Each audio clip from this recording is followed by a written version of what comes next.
Selamat hari Minggu untuk kita semua. Selamat hari Minggu adik-adik semua. Selamat hari Minggu, Kak Niko. Apa kabar hari ini? Luar biasa. Sahabat Komsos Paroki Santo Yosef Akpat, selamat hari Minggu. Pada hari ini umat Katolik seluruh dunia merayakan Minggu Pagi Panggilan yang ke-58.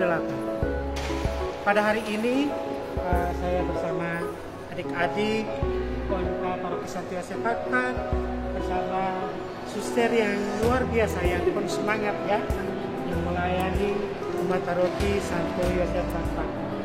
Pada hari ini kita akan mewawancarai suster, dan yang pertama kita memulai dengan puisi yang dibawakan oleh Ade Mei.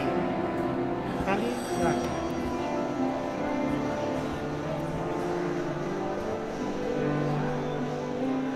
Musim pun terus bergulir seiring persiarahan sang hati yang masih tetap mengembara di bawah semesta. Rembulan, mentari, bintang dan senja berganti menyinari perjalanannya. Terkadang rasa yang tak diundang datang menerpa istana hati, dan ku terperangkap dalam rasa yang salah, mungkin juga di waktu yang salah. Dan pertemuan selalu menjadi awal yang menitipkan rasa penasaran dan rasa rindu. Tapi aku tak mau merindu, lebih tepatnya tak mau menggantung. Karena itu, biarkan ku gantungkan dan ku persembahkan rindu dan rasa ini pada Dia yang tergantung di salib. Ku harus melepaskanmu karena kita berjalan di jalan yang berbeda. Melepas rasa ini sama seperti senja, pergi begitu saja tanpa sepatah kata, namun menitipkan kenangan indah.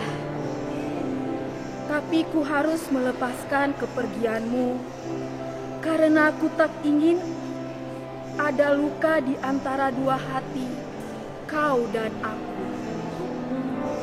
Semua ini tentang pengorbanan hati, tentang perjuangan yang tiada henti. Karena mencintai Dia berarti melepaskan yang lain. Ego, serpihan-serpihan rasa, keluarga, bahkan merelakan mereka yang kucintai. Meninggalkan dunia, dan pergi untuk selamanya. Namun, di sudut keheningan, terdengar Dia yang terus memanggil. Secercah harapan dan sukacita pun bersinar, karena Dia yang memanggil adalah setia. Dan disinilah letak sukacitaku terus mencintai Dia. Di dalam panggilan dan pelayanan, semua ini bukan sekedar tentang rasa, tetapi tentang pengorbanan, kesetiaan, dan cinta. Hanya doa dan komitmen yang menjadi terang dan fondasi dalam perjalanan suci ini. Teruslah mendoakan kami untuk tetap setia di jalan yang tidak mudah sekaligus luar biasa ini. Sebab mataku melihat keselamatan Tuhan. Halo suster, selamat hari Minggu. Halo Kak Niko, selamat hari Minggu. Apa kabar suster hari ini? Luar biasa. Silakan dulu suster. Ya. Sahabat Komsos dimanapun berada, salam jumpa kembali di channel Komsos Paroki Santo Yosef Akpat. Pada hari ini saya bersama dengan Suster Fransini, Suster Fransini OSF yang selalu setia menemani, melayani umat di Paroki Santo Yosef Akpat. Suster, bagaimana kesan hari ini merayakan Minggu Panggilan di Gereja Paroki Santo Yosef Pakpak? Sungguh menarik, Dan luar biasa. Bagaimana kesan perayaan misa hari ini yang dipandu sama adik-adik UMK? Wah, kurnya sungguh-sungguh merdu, meriah, dan sangat mengesan. Terima kasih, Suster. Suster, kita tahu bahwa hari ini dirayakan hari Minggu Panggilan ya, Suster, yang ke-58. Menurut Suster, arti Minggu Panggilan itu apa, Suster? Ya, arti Minggu Panggilan bagi saya, pertama, ingin mengajak kaum muda untuk sungguh-sungguh mencoba mendengarkan suara Tuhan dalam hati mereka. Pasti Tuhan juga pernah mengundang mereka untuk mengajak mereka untuk mengikuti Tuhan secara lebih khusus dengan menjadi imam biarawan-biarawati. Kalau begitu izinkan saya menyapa mereka. Ya, baik, silakan, Suster. Sebentar, saya berdiri ya. Hai anak-anak muda yang terkasih. Hai juga, Kalian ini sudah pasti sangat dicintai Tuhan dan kalian juga pasti sangat mengasihi Tuhan. Coba kita mengambil hikmah sedikit dengan hari Minggu Panggilan ini.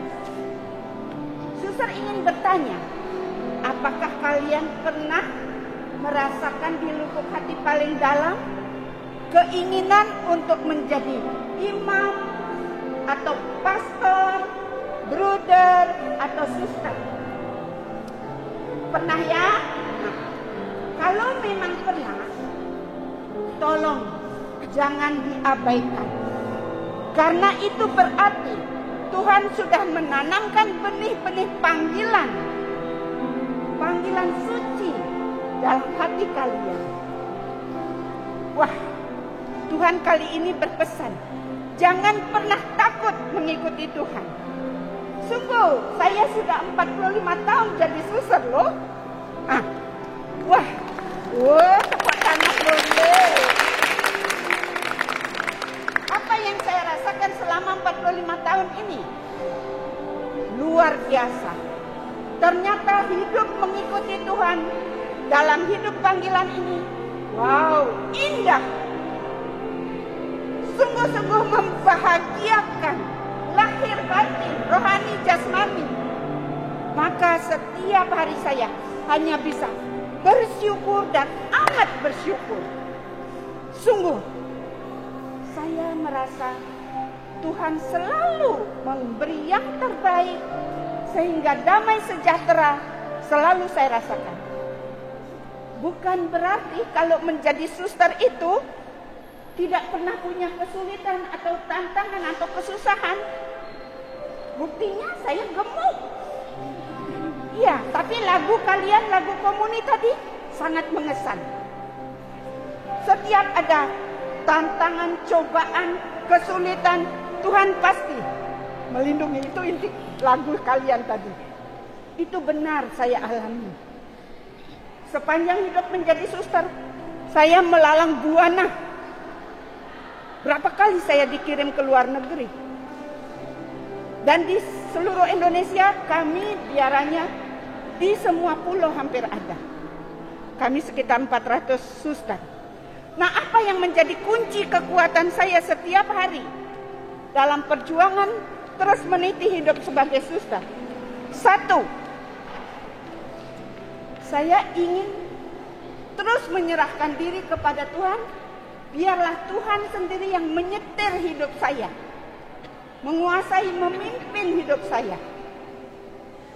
Saya ingin seperti Santo Yosef yang diperingati dalam 1 tahun ini. Santo Yosef selalu mencari dan mendengarkan kehendak Tuhan yang pada zamannya selalu disampaikan melalui mimpi. Bayangkan, ingat, dia ketika diam-diam mau menceraikan tunangannya. Siapa tunangannya? Maria. Mengapa dia mau diceraikan? Karena dia mengandung. Orang kok mau menikah dengan orang yang sudah mengandung? Tentu dia tidak mau. Nah, Maka dia ingin menceraikan Maria, tapi apa kata Tuhan? Jangan takut mengambil Maria sebagai istrimu. Benar, meskipun dia sebetulnya tidak mau, tapi akhirnya Yosef dia mau mengambil Maria sebagai istrinya. Sayang, di sini juga pengorbanan bagi Yosef. Tapi dia ingin menyerahkan diri, biarlah kehendak Tuhan yang terjadi. Hidup jadi suster itu juga begitu. Setiap hari suster berusaha meninggalkan ego suster. Suster terus mencoba mencari kehendak Tuhan itu. Apa yang dimaui Tuhan untuk suster? Dari mana kita tahu kehendak Tuhan? Khotbah Romo, dari doa, dari renungan sendiri, juga dari peristiwa-peristiwa atau tugas yang diberikan oleh pimpinan kepada suster. Kadang mendadak kita dipindah, apalagi pertama kali suster diutus ke luar negeri, ke Australia. Suster belum tahu bahasa Inggris betul. Berangkat sendiri 8 jam di pesawat dengan orang-orang asing semua. Tapi karena itu tugas dari Tuhan, suster percaya itu tugas dari Tuhan, suster jalankan. Ternyata indah. Nah, jadi sekali lagi suster berusaha terus menyerahkan diri terhadap apa yang dimaui Tuhan. Lalu yang kedua, suster belajar terus membagikan apa yang suster miliki. Kemampuan, tenaga, waktu, menyerahkannya bagi pelayanan terhadap orang lain. Kapan saja suster ditelepon oleh ketua lingkungan atau pastor, coba pergi ke lingkungan sana untuk memimpin ibadat atau apa. Padahal suster sebetulnya sudah sibuk. Lah, kita coba melayani. Meskipun kadang mendadak, coba melayani. Nah, Tuhan pasti membantu. Setiap suster mau berkata sesuatu atau memimpin sesuatu, suster pasti berdoa dulu. Tuhan, sudilah menggunakan mulutku untuk menyampaikan apa yang ingin Tuhan sampaikan kepada umat.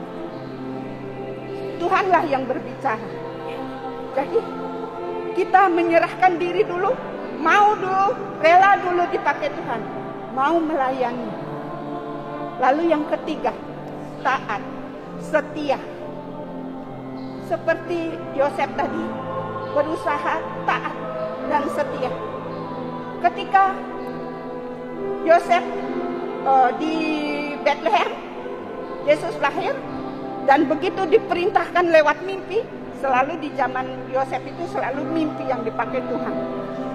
Sekarang bawa anak Yesus itu dan Maria ke Mesir. Bayangkan dari Bethlehem ke Mesir itu jauh dan belum ada transportasi yang baik. Yosef menjalankan itu, taat. Begitu juga suster. Setiap hari suster berusaha, terus setia, tekun, berjuang terus. Ingin memperbaiki hidup supaya lebih berkenan kepada Tuhan, supaya lebih menjadi suster yang lebih baik dari kemarin. Berjuang terus dengan berdoa dan terus menjalankan tugas-tugas yang diberikan kepada kita dengan sebaik-baiknya. Pasti Tuhan akan terus mengangkat dan membantu dan menyejahterakan kita. Mei nanti ada calon yang dari Fakfak loh, sudah akan berangkat ke Semarang menjadi adik suster nanti. Dan tahun depannya ada di antara kalian juga yang akan segera menyusul. Tepuk tangan untuk itu. Semoga yang tahun depannya nanti tidak hanya sendiri, tapi ada juga yang lain. Senang, bahagia, dan sejahtera. Luar biasa ya adik-adik, semangat susternya hari ini ya. Ya semoga inspirasi, semangat adik-adik bisa mengambil intinya pada hari ini. Mungkin adik-adik yang laki-laki bisa jadi pastor, yang cewek-cewek menjadi suster ya. Oke, semoga suster Satu lagi ya suster ya, pesan dan kesan apa yang disampaikan untuk mungkin buat adik-adik yang sedang menjalani aspiran, postulan, novis, atau juga mungkin untuk adik-adik yang berkeinginan untuk masuk menjadi pastor dengan suster. Ya, mungkin sedikit pesan dan kesan untuk adik-adik. Ya. Sekali lagi, kita harus punya keyakinan